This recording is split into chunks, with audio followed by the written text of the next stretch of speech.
Hello friends, my name is Neeti Shukla, Assistant Professor at IIT Bhopal. So let's start today's topic. Today's topic is flow chart. In previous topic, we studied what is an algorithm, the properties of algorithm, and how to write an algorithm for a program. So let's start. So what is flow chart? A flowchart is a type of diagram that represents an algorithm or process showing the steps as boxes of various kinds and their order by connecting them with arrows. This is a simple definition. Now, in simple language, flowchart is a pictorial representation, a picture representation of an algorithm. In last lecture, we studied what is an algorithm, okay, how to make an algorithm for a program. Now that algorithm, when we represent that algorithm into a picture format या pictorial format, okay, and that's called a flow chart.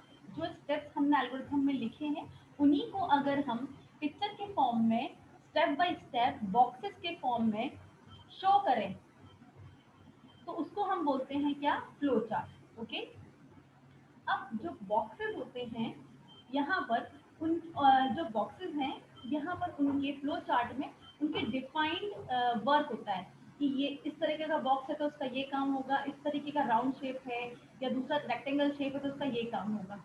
ये हमें पता होना चाहिए अगर हम flow chart draw कर रहे हैं तो।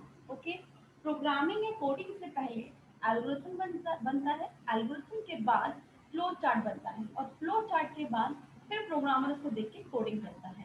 ठीक है, तो ये भी एक स्टेप है सॉफ्टवेयर क्रिएशन का प्रोसीजर है। ओके, तो हम देखते हैं, देखिए लिखा है the pictorial representation showing all of the steps of the process या ग्रामेटिकल रिप्रेजेंटेशन। देखते हैं, स्टार्ट करते हैं।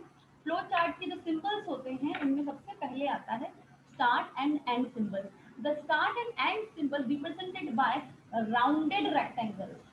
These are rectangles, girls, rounded rectangles. Okay. Next, the input-output operations means when we take input from the user or when we show the output on the screen. Okay. Print this, print that. Okay. You take the input in the values from the user. Okay. We will show this with the parallelogram. Right. Next is process. The process is represented by the rectangle. Process like addition, subtraction, comparison, है ना, comparison में addition है, subtraction है। ठीक है, या किसी का हमने एवरेज निकाला। ओके, इस तरीके की जो प्रोसेस होती है, जिन तरीके की प्रोसेस को, है ना, ये काम करना है, इस तरीके की प्रोसेस को किसमें करते हैं, रेक्टेंगल में रिप्रेजेंट करते हैं। ठीक है, अब यहाँ पे एक एग्जाम्पल लेते हैं हम। ठीक है, पहले फ्लो चार्ट के कुछ सीक्वेंस बताते हैं, आपको स्ट्रक्चर्स बताते हैं किस टाइप के फ्लो चार्ट होते हैं, उसके बाद फिर उसका एक एग्जांपल लेंगे। ओके, तो फ्लो चार्ट के मेनली 4 स्ट्रक्चर्स होते हैं। First one is sequence, decision, repetition and cases. तो हम फ्लो चार्ट को जो भी एल्गोरिथम बनाते हैं उनको 4 पार्ट्स में डिवाइड किया है। Right, the first one is sequence structure. A series of action are performed in a sequence structure. Sequence में एक काम के बाद दूसरा काम होगा, दूसरा के बाद तीसरा, तीसरे के बाद चौथा काम होगा, एक के बाद एक स्टेप होता जाएगा। हम स्टार्ट करेंगे और स्टॉप पे पहुंच जाएंगे। ये जो होता है इसे हम बोलते हैं सीक्वेंस स्ट्रक्चर। ओके, नेक्स्ट आता है आपका डिसीजन स्ट्रक्चर। ये करना है या ये करना है। ठीक है, if A is greater than 10 then go this side, if A is less than 10 then go this side. ठीक है, ऐसा कोई डिसीजन लेना है कि दो में से कोई एक चीज चूज करनी है या तीन में से कुछ एक चीज चूज करनी है, तो इस तरीके के एक्शन जो होते हैं उनको डिसीजन स्ट्रक्चर्स को हम डायमंड शेप से डिफाइन करते हैं। ठीक है, डायमंड बॉक्स से। ओके, और ये इस तरीके से फ्लो चार्ट में रिप्रेजेंट किया जाता है। नेक्स्ट आता है, ये एग्जांपल है डिसीजन स्ट्रक्चर का। ठीक है, if the process is correct then go to yes side, if it is not correct then go to no side. Okay, next आता है third structure is repetition structure.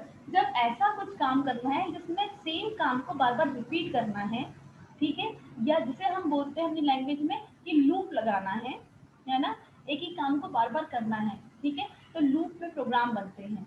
और उस लूप को represent करने के लिए फ्लो चार्ट में इस तरीके से देखिए, आप इस डायग्राम में एक रिजल्ट आया हमारे पास, और उस जैसे ये एग्जांपल देखिए आप, ठीक है, if x is greater then, if x is less then y, if x is less then y, तो यस आया, यस आया, तो x में 1 ऐड कर दो, ऐड 1 टू x, और जो भी रिजल्ट आया वो वापस से इनपुट हो जाएगा उस डिसीजन ट्री का, उस डिसीजन बॉक्स का वापस से इनपुट चला जाएगा, ठीक है। और ये कब तक चलता रहेगा, जब तक कि x is less then y, और जैसे ही x ग्रेटर देन y होगा तो आप बाहर आ जाओगे, ठीक है, आप यस साइड नहीं जाओगे, आप नो साइड चले जाओगे, ठीक है, दूसरा पाथ ले लेंगे हम। ओके, तो ये होता है रिपीटेशन स्ट्रक्चर, इसमें हम लूप्स यूज करते हैं। जब लूप्स यूज करते हैं तो ये वाला स्ट्रक्चर यूज करते हैं। And the last structure is case structure. बहुत सारी चीजें हैं और उनमें से आपको कुछ एक चूज करना है, तो वो केस स्ट्रक्चर होता है। फॉर एग्जाम्पल, जैसे जब आप फोन लगाते हैं तो ये बोलते हैं ना, हिंदी में सुनने के लिए 1 दबाएं, इंग्लिश में सुनने के लिए 2 दबाएं, ठीक है, ऑपरेटर से बात करने के लिए 3 दबाएं। बहुत सारे केसेस हैं आपके पास, उसमें से आपको कुछ एक चूज करना है, ठीक है, तो उसके लिए आप केस स्ट्रक्चर यूज करते हैं, ठीक है। डिसीजन कि आपको कौन सा चूज करना है, 1 2 3 4, और उसमें से आपने एक चूज कर लिया। ओके, जैसे ये एक एग्जांपल है, आप देखिए कि एक स्ट्रक्चर का केस, ईयर, एम्प्लॉयड, एम्प्लॉयड जो है उनको कितना साल हो गया, ठीक है, 1 साल, 2 साल, 3 साल, या 3 से ज्यादा साल। If employed year, if years employed equal to 1 year, तो bonus 100, bonus is equal to 100 rupees bonus है। 2 years 200 रुपीज, 3 years 400 रुपीज, और अब ना डिफरेंट ऑफ 3 से अलग है तो 800 रुपीज बोनस। मतलब ये केसेस इस तरीके से फ्लो चार्ट में रिप्रेजेंट होते हैं, ठीक है। तो ये 4 तरीके थे फ्लो चार्ट के। अब एक एग्जांपल लेते हैं हम, ये देखिए, ये देखिए, एक है ना राउंडेड जो रेक्टेंगल है वो टर्मिनल के लिए, पैरेललोग्राम इनपुट ऑपरेशन के लिए, रेक्टेंगल आपका प्रोसेस के लिए, और डिसीजन के लिए क्या है, डायमंड शेप। ओके, ये हमारा एडवांटेजेस ऑफ फ्लो चार्ट्स है। A good way to communicate the details of the task और process to another, an excellent way of documenting each stage of the process, acts as a blueprint guiding for a programmer to a development। Programmer को किसी भी programme को develop करने के लिए जो उसको ब्लूप्रिंट होता है वो ये फ्लो चार्ट होता है, इसी को देख के वो प्रोग्रामिंग बनाता है, ठीक है। अब डिसएडवांटेज क्या है, डिसएडवांटेज ये कि कुछ टास्क ऐसे होते हैं जिनको हम फ्लो चार्ट में रिप्रेजेंट नहीं कर पाते हैं, ठीक है ना। और अगर हमें कुछ अल्टरेशन करना है तो फिर फ्लो चार्ट में वापस से अल्टरेशन करना बहुत मुश्किल होता है। ओके, और अगर है ना ये फ्लो चार्ट कोई कोई भी नहीं बना सकता, पहले आपको समझना पड़ेगा कि ये फ्लो चार्ट के क्या रूल्स हैं, उसके बाद ही आप फ्लो चार्ट बना सकते हो। Okay, now let's take an example of flow chart. So this is an example, find the greatest number among 3 number. 3 numbers के बीच में ग्रेटेस्ट नंबर आपको फाइंड करना है, तो मैंने एक फ्लो चार्ट बनाया है यहाँ पे। Start symbol, then process, process क्या है, declare variables A B C, ठीक है, 3 वेरिएबल्स है जो यूजर से हम इनपुट ले रहे हैं, इसलिए हमने रेक्टेंगल में ले लिया, नहीं वेरिएबल्स हम डिक्लेयर किए, सॉरी। अब यूजर से इनपुट ले रहे हैं तो लिया read A B C, input लेने के लिए पैरेललोग्राम। नाउ अब कंपैरिजन चल रहा है, मतलब डिसीजन ए बड़ा है या बी बड़ा है, ए बड़ा है तो ट्रू, फॉल्स, या बी बड़ा है तो ट्रू, ठीक है, आपको इस डायरेक्शन में आना है, तो इसके लिए डिसीजन ना डायमंड शेप का डिसीजन बॉक्स बनाया गया है, ठीक है। ए को कंपेयर किया बी से, फिर बी को कंपेयर किया सी से, इधर ए को कंपेयर किया सी से, फाइनली रिजल्ट जो हम आउटपुट दिखा रहे हैं आपको वो दिखता है, फिर से आउटपुट किसमें दिखेगा, पैरेललोग्राम में, प्रिंट ए, प्रिंट बी या प्रिंट सी, और लास्ट में स्टॉप, और स्टॉप किसमें है, राउंडेड रेक्टेंगल में। तो ये एक्चुअली क्या है, फ्लो चार्ट समझना और बनाना वही कर सकता है जो इसकी टर्मिनोलॉजीज को समझता है।